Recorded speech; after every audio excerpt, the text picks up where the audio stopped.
a backyard bellwether for the presidential race. All that and more now on Graph's Grievances.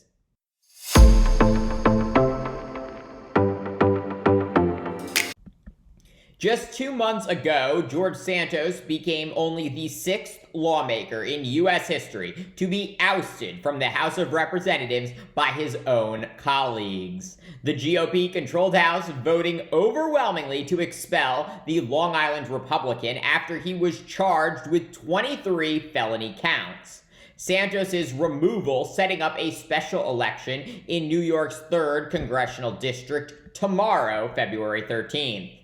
And unlike the vast majority of the 435 congressional districts in America, New York's 3rd is one of a rapidly shrinking number of swing districts, meaning both Democrats and Republicans have a good shot of winning there. While Democrat Joe Biden won New York's 3rd by 8 percentage points in 2020, Republican George Santos won there by 8 percentage points in 2022. So in just 2 years, the district essentially flipped from Democrats to Republicans. And now, with Santos ousted, Democrats are hoping to put New York's 3rd back in their blue column. To do so, they have nominated a former Democratic congressman who used to represent the district, Tom Suozzi. Meanwhile, Republicans have nominated Mazie Philippe, a county legislator who, like George Santos before her, is virtually unknown. So why are we talking about this Suozzi versus Mazie face-off? The ramifications of this special election will be felt across America and help shape the 2024 presidential campaign. If Democrats pick up the seat, the Republican House majority, already one of the smallest in U.S. history, will shrink even further, making it even harder for Republicans to control the chamber and pass any legislation. In addition, who wins the race tomorrow could very well be a bellwether for whether President Biden gets reelected to a second term in November or Donald Trump returns to the Oval Office. The campaign between Suozzi and Philippe has focused almost exclusively on the issues of immigration, abortion, and gun rights. Democratic ads hitting Philippe for her cagey responses when talking about reproductive freedom. The Republican hopeful describing herself as pro-life, but saying she won't support a federal ban on abortion, which her party is pushing for. Philip left taking no questions. Mazie left before taking any questions. Mazie Philip. She dodges, ducks, and hides. But one thing she isn't hiding, her opposition to abortion.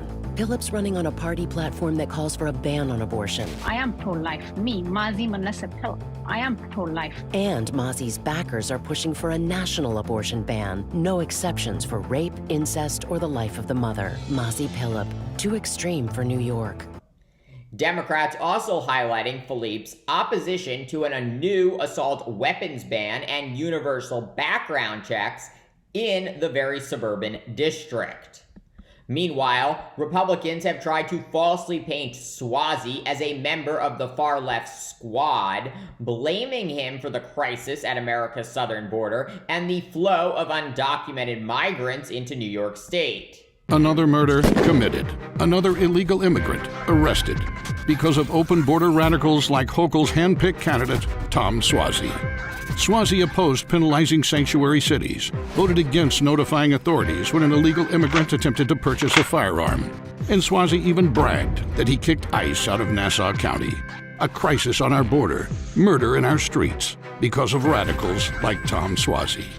To be clear, as Suozzi has himself pointed out, the reason he is not currently a sitting member of Congress is because he tried to primary New York's current Democratic governor from the far right and lost resoundingly. In addition, Suozzi was one of the most conservative House Democrats when he served in the lower chamber from 2016 to 2020. So the notion that he agrees with the squad on almost anything is laughable. While in Congress, Suozzi served as vice chair of the Problem Solvers Caucus, which aims to find bipartisan solutions to key policy matters. And he worked with Republicans to draft a comprehensive immigration reform package that would have provided more funding to Border Patrol and reduced migration from Central America.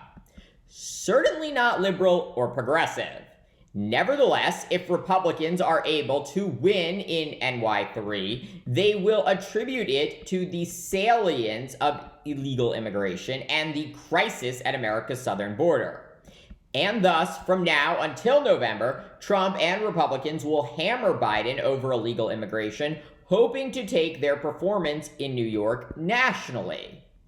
Conversely, if Democrats pick up New York 3, they will take it as a sign that swing voters still care deeply about abortion rights and continue to attack Trump and Republicans on that very critical issue. With polls suggesting the race is a dead heat between Suozzi and Philippe, turnout will no doubt be key. And with a major winter storm expected to drop half a foot of snow overnight, there is no telling who will win this critical race. But whatever happens, you can be sure I'll be right back here tomorrow. Thank you for watching Graf's Grievances. Let me know what you think. Please like, subscribe, share. It really helps me grow this channel, and join me tomorrow for more.